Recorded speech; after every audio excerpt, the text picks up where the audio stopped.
So when we look at the explanation you gave and the peculiar problem that we faced when trying to advise different organizations, people will argue that some of these problems are related to tax issues, and which at the end of the day cannot be resolved and you have to stop along the line. Some will say they are related to talent, and some may argue that they are part of standardization issue based on different regions with different peculiarities. What flies in Malaysia may not fly in Saudi Arabia and the likes. From your own perspective, what has been the most common roadblock, especially even when Sharia is ready to fly? What are the common issues? I think it's a great question. I mean, first we need to understand that this is work in progress. Okay, nobody knows what gonna be the full spectrum of Islamic finance, right? So, and different levels, different countries are facing different level of developments. Some people are developing the banking, some wants to go start with sukuk first, some wants to look at Islamic finance only because of social finance, because they want to develop the zakat and wakaf. So I mean, some people might say, oh, this is very complicated, but for us, the way that we see it is that, you know, different problems require different sets of solutions, right? And it makes the whole thing more complex, and also, but at the same time, it's exciting. You know, exciting in the sense that because you are always be part of something new. For example, we are now currently working in Uzbekistan. It's a new market, so there are different challenges there. So, but at the same time, it's kind of exciting to be part of a journey to transform the financial institution, or at least, you know, make Islamic finance as a greater space in the new country.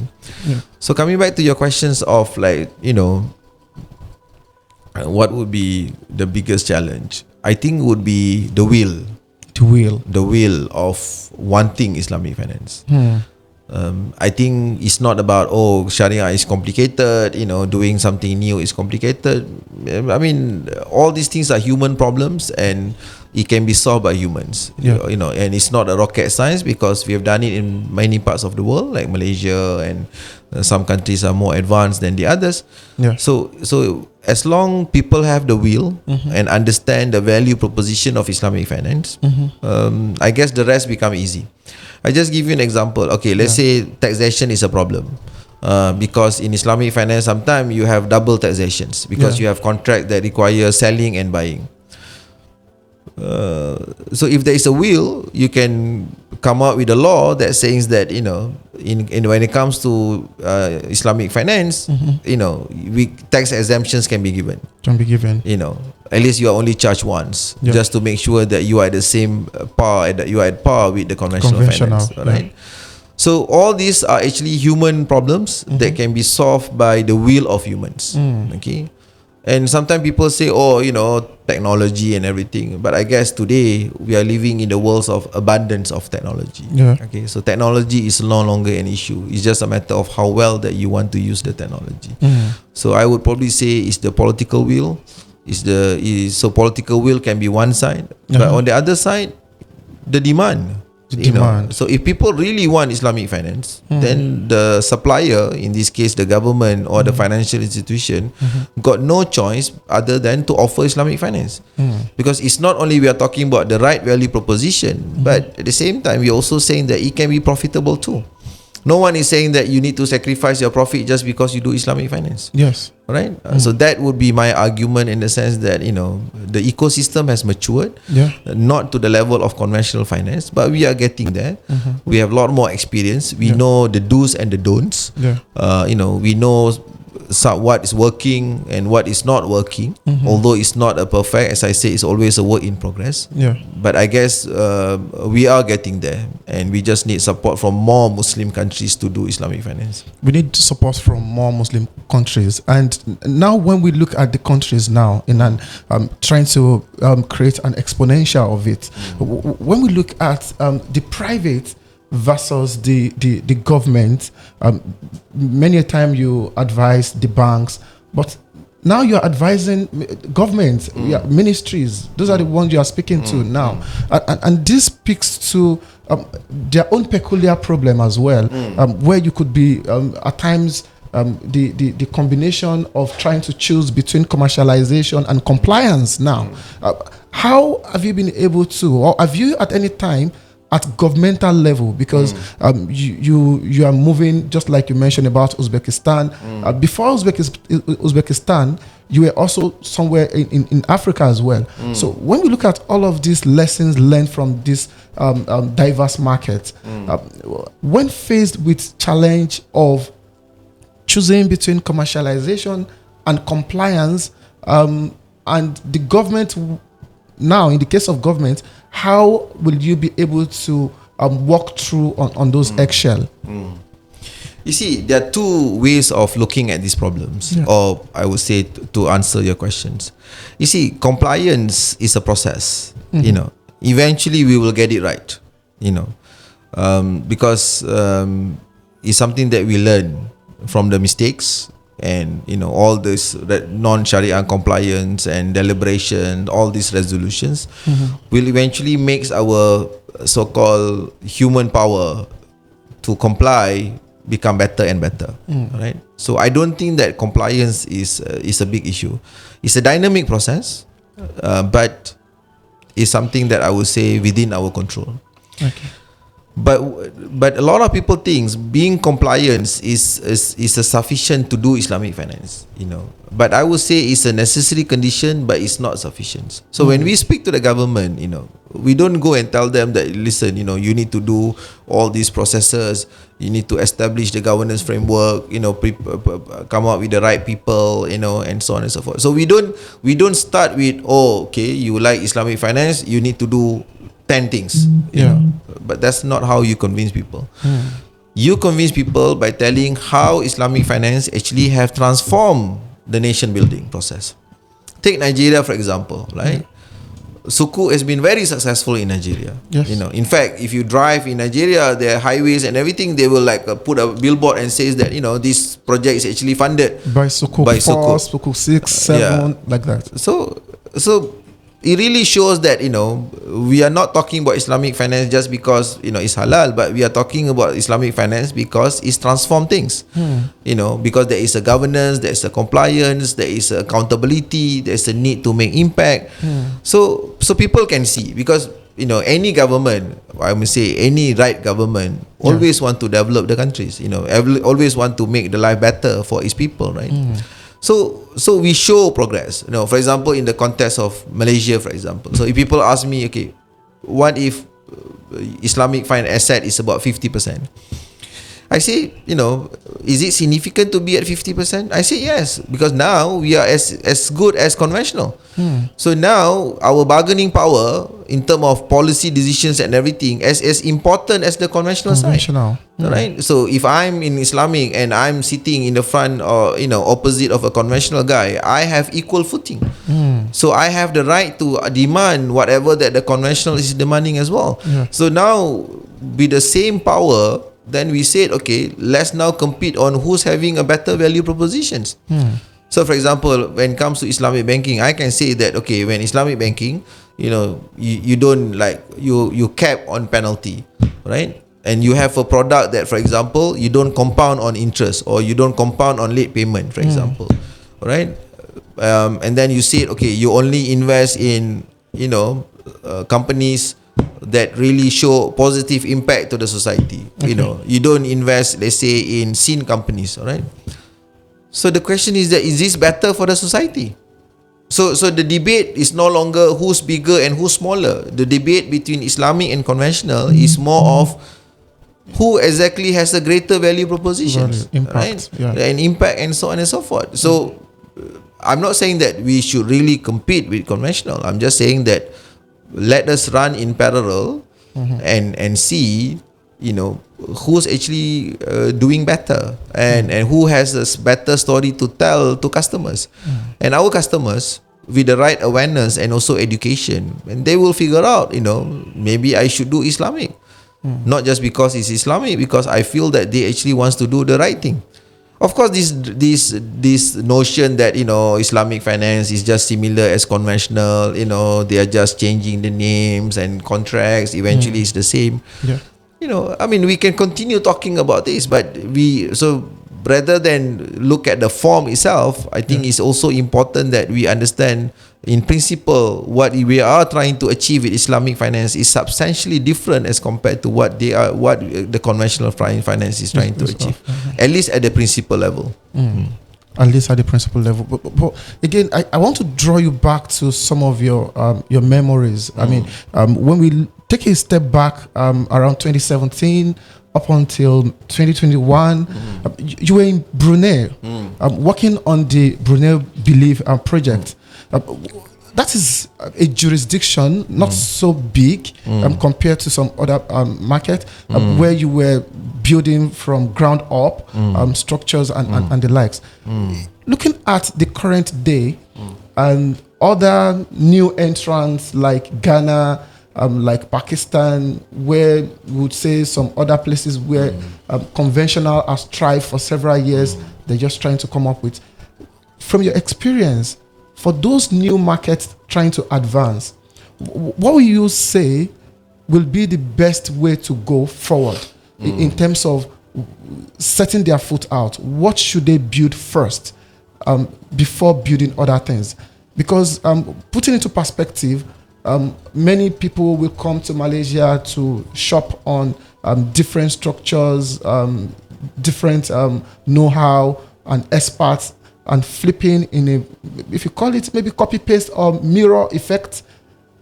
How do you think this can advance their markets, and what are the challenges that this may pose to them while trying to adopt the copy paste for new markets? You see, I was an advisor to Belief for 4 years, and I mean, it gave me a great opportunity to work with the young and emerging countries, and small countries. So, whenever you want to start something new, you must always understand what is the best way that you can contribute to Islamic finance. Right? So, for example, in Brunei, what is their aspirations, right? So they want to make sure that the country has the ability to compete, with their peers, in the region, and also to develop the competency. All right. Yeah. So once you have clarity in terms of your objective, then it's quite easy for us to provide, for example, directions. Okay? The mistakes that many countries do is that whenever they want to do Islamic finance, they suddenly want to have the whole spectrum of Islamic finance. Oh, this is amazing, we want to do everything. Okay, that's the fundamental problem, right? So I always feel that, for example, don't and this rhetoric that if you do Islamic, conventional have to die, is also not a good thing as well. Why is that the case? Because we are dealing with financial sector, and it's very fragile. So you want things to have organic growth, in everything, in terms of talent, in terms of technology, in terms of people, in terms of the regulation and everything. So you must allow the demand side and the supply side to grow, in harmony, right? Because once you put a stress, sometimes things is just like, okay, this is not working out. People will just given up on it, right? So we always say that, okay, start small, start with the right purpose. And for example, in Nigeria, although you only have 2 or 3 Islamic banks, I think we have 5 now. 5 now. Yeah. Okay. Although relatively small relative to your population up to 40 million. Yeah. But you choose like, okay, infrastructure development is the key. Yeah. All right. And you went big on Sukuk. Okay. All right. So this is an example where you know your purpose, you have a clarity, you know which sector to really push on, and make a success story out of it. And then the spillover of that success story will eventually felt by other sectors. Then the demand will become organic. Right. So instead of like, okay, and I guess that's what we always advise other countries as well. So choose your low-hanging fruits, the part that you can showcase the proof of concept, and then you start spreading into other fields. So rather than copy pasting what the likes of Malaysia, which took them about 4 decades to achieve, and a new market with ambition and very ambitious, just flipping in all of those for a market, it's not going to work. It's not going to work. For example, you take Singapore, they established an Islamic bank, but it didn't work, because they just have difficulty, finding a presence. But then they decided, okay, if the full spectrum of Islamic banking doesn't work, what is the niche area that they're going to specialize? So they focus on Islamic wealth management, leveraging on their reputation of the financial hub. They focus on the Muslim sector, more on the social side. They focus more on developing the wakaf and also the zakat side, which to develop the community. So this idea that you need to have everything at one time is not necessarily the right idea. It's not. All right. But once you have a success stories, then you're going to tell people, okay, we start with wealth management. We start with it. Now Singapore now having more presence of Islamic banking, started their own takaful products, and more present. So I guess being smart and shrewd in terms of your approach makes a lot of difference in terms of developing Islamic finance in the new country. Thank you very much, Doctor. Now I'm trying to look at you from your lecturing perspective, because when you walked in, the first thing that I saw before seeing the other thing was the way you'd always be in the class, walking around the students, always interacting, and this is not seen from today. It's been a while, lecturing starting from Malaysia, then pivoting into the Middle East, in Doha, lecturing and building also the academic there. I just want to ask, not comparatively, but in a way trying to have a retrospection on how the Islamic finance educational sector here in Malaysia and your experience back in Doha, what will you think is the missing link? What are the things that are done well, and what are the things that are still missing in the Islamic finance educational industry? You see, Islamic finance is a very complicated field. The reason I say the word complicated, because it's trying to integrate many fields together. Law, Sharia, legal, Sharia, finance, economics, and then you need to not only understand Islamic economics, but you need to also have a strong fundamental of economics as well. So you cannot simply say, oh, I just want to study Islamic economics without going through a rigor in terms of micro and macro. Right? So the same logic applies, and because of that, to be an expert in Islamic finance is really hard. Because it takes more years, like you need to learn many things to appreciate both sides, Because if you just study Islamic without strong fundamentals, then you may not be able to really understand, the larger context or the bigger context of the knowledge. Right? So because knowledge for me is a knowledge. There's no such thing as Islamic economics is halal and conventional economics is not halal. Because knowledge is knowledge. How you use the knowledge is a different thing. For example, in finance, we have time value of money. So if you use interest as a discounting, then it's not right. But if you use a profit rate for discounting, then the principle applies. So you can say the same thing as well for other field as well. So what I would say missing is that people have failed to understand how rigor Islamic finance should be to produce what we call as a solid talents. So because we have these challenges, A, maybe time constraints, B, people who have studied conventional, then they study Islamic, so they are adding up the knowledge. Some people study Islamic Sharia, find it difficulty understanding conventional. So I guess the short answer for your question is that finding the best curriculum for Islamic finance, I would say until today, remains a big challenge. It's becoming more and more difficult because things are dynamic and evolving over the years. Now people got to learn digitalization, people have to learn AI, people have to, get exposure on, CBDC and tokenization. So because the world is growing so fast, so how do you keep with that progress? So my answer to that is that as long people have a strong fundamentals, learning becomes easier. Right?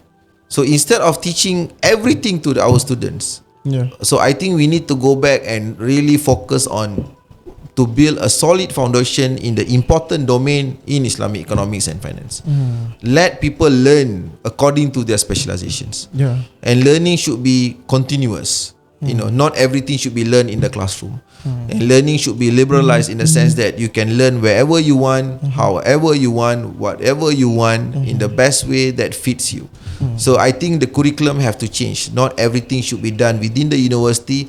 Some done at the university level, and some should be pursued at much more at the, maybe using, Coursera or whatever ways of learning. So that's my answer to your questions. Interesting.